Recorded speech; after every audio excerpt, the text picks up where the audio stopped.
The moment that still makes my hands shake when I replay it in my head didn't happen in private or behind closed doors. It happened with clinking glasses, fake smiles, and my own birthday candles melting into a cake I never even got to taste. My husband stood up in the middle of my birthday party, tapped his glass with a fork, smiled at me like he loved me, and then completely destroyed me with a toast that ended my marriage in front of everyone I cared about. And what I did next ended his entire empire before dessert was even served. So tell me honestly, was I wrong for what I did? Or would you have done the same thing in my place? I still remember the sound of laughter and chatter filling the room that night. It was supposed to be my night. My birthday. 36 years old, surrounded by friends, family, coworkers, and people who barely knew me but knew my husband very well. We had rented out a private room at an upscale restaurant, one of those places with dim lighting, white tablecloths, and servers who glide instead of walk. Everyone was dressed up. Everyone was smiling. Everyone thought we were the perfect couple. And honestly, up until that moment, I thought so too. My husband, Adrian, was charming, successful, and respected. He ran a fast, growing consulting firm that everyone whispered about like it was unstoppable. People admired him. People envied him. And I was his wife, the woman who supported him from the very beginning, before the fancy suits, before the office downtown, before the endless business trips. I had no idea that night was going to turn into the public execution of my marriage. To understand how brutal that moment was, you need to know how we got there. Adrian and I met almost 12 years ago, when neither of us had much. I was working 2 jobs, one as an administrative assistant during the day and another as a waitress at night. Adrian had an idea, just an idea, scribbled in a notebook he carried everywhere. He talked about building something big, something that would make him someone. I believed in him when no one else did.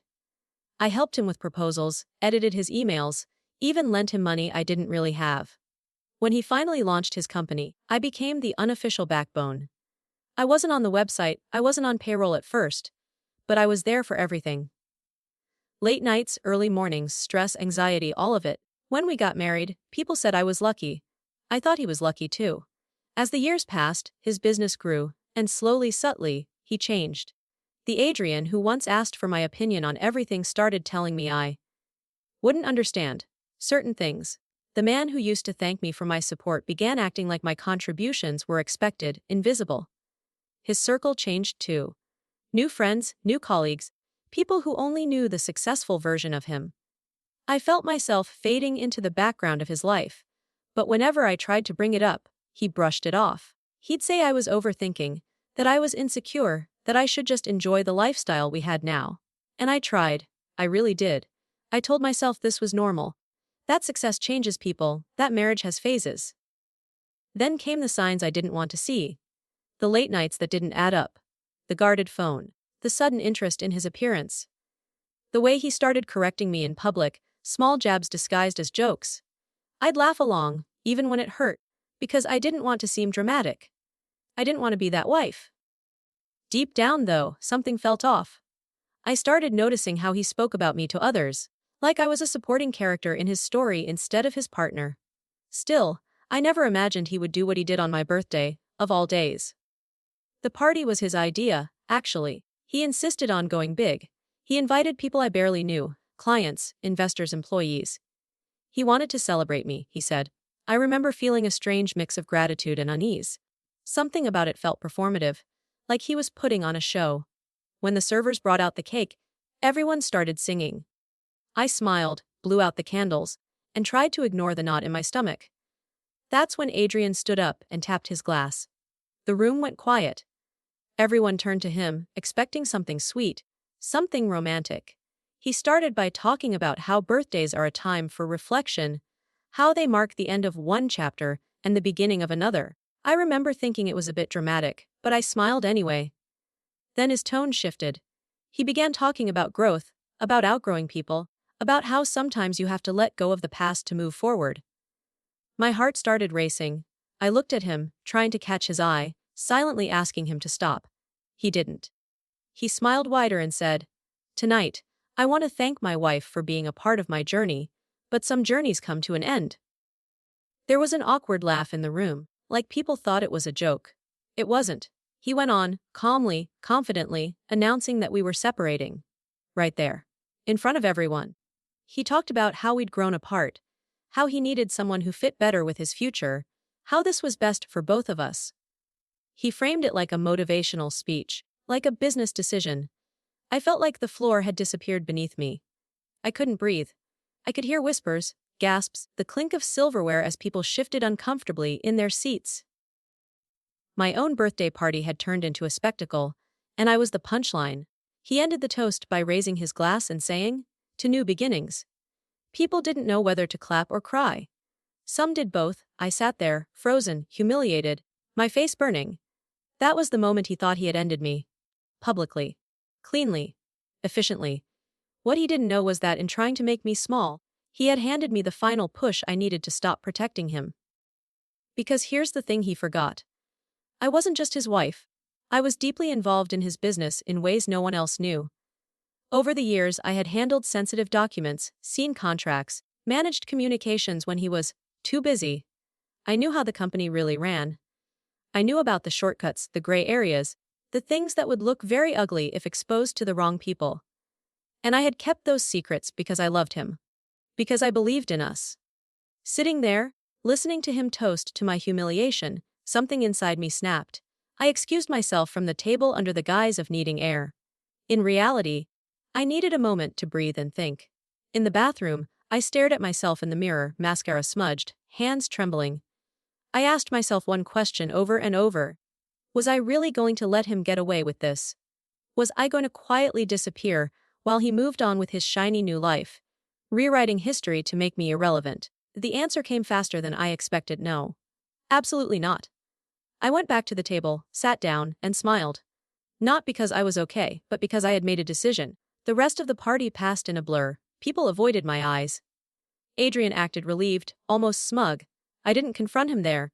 I didn't cry or scream. I let him think he'd won. That was my advantage. That night, when everyone left and we returned to our house, he tried to talk to me like this was just another discussion, another item on his agenda. I told him we'd talk later. He underestimated my silence. He thought it meant defeat. Over the next few days, I gathered everything. Emails, documents, contracts, messages. Things I had access to because he trusted me, because he never thought I'd turn on him. I consulted a lawyer, quietly. Then another.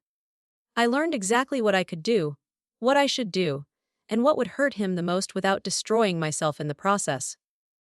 It wasn't about revenge for the sake of revenge. It was about accountability. He had built his empire on my unpaid labor and blind loyalty, and then discarded me like an outdated accessory. So that was the situation I was in, and I had to make a choice. Before I tell you what happened next, I want you to pause for a second and really think about it. If your partner humiliated you publicly, erased your contributions, and tried to move on like you never mattered, what would you do? Would you walk away quietly, or would you make sure the truth came out? Comment below what you would have done in my shoes, because I'm genuinely curious. What I did next changed everything. I filed for divorce, but not quietly. My lawyers uncovered financial inconsistencies that Adrian had brushed under the rug for years. We notified the appropriate parties, investors, regulatory bodies. I didn't exaggerate or lie. I simply provided the truth, backed by documentation. The same documentation I had helped create. The fallout was immediate. Accounts were frozen pending investigation. Deals were put on hold.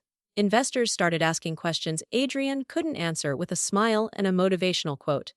His reputation, the thing he valued most, began to crumble. He came to me furious, accusing me of betrayal, of trying to ruin him. I looked at him and said, calmly, "You ended me in public. I'm just correcting the narrative." For the first time, he looked scared. The man who thought he was untouchable realized he wasn't. His company didn't collapse overnight, but it lost its shine. Key clients walked away. Employees started updating their resumes. The empire he toasted to on my birthday was suddenly very fragile. The divorce was messy, but fair. I walked away with my dignity intact and a settlement that finally acknowledged my contributions. More importantly, I walked away free. The months that followed were hard. I had to rebuild my sense of self, my confidence, my life. But I also felt lighter than I had in years. People reached out, apologized for not speaking up at the party, for not knowing what to say. Some told me they admired how I handled it. Adrian faded from my daily life, his name becoming just another chapter I'd closed. Now, when I think back to that birthday, I don't just remember the humiliation. I remember the moment I chose myself. I learned that silence can be powerful, but so can speaking the truth at the right time. I learned that loyalty should never come at the cost of self-respect. And I learned that sometimes, the people who think they've ended you have actually just given you the clarity you needed to start over. So that's my story. If you were on my side, if you think I did the right thing by standing up for myself and refusing to be erased, like this video. Subscribe for more stories like this, because trust me, life has a way of delivering some unbelievable moments. And share your final thoughts on this whole mess in the comments section. I read them all. I'll see you all in the next story.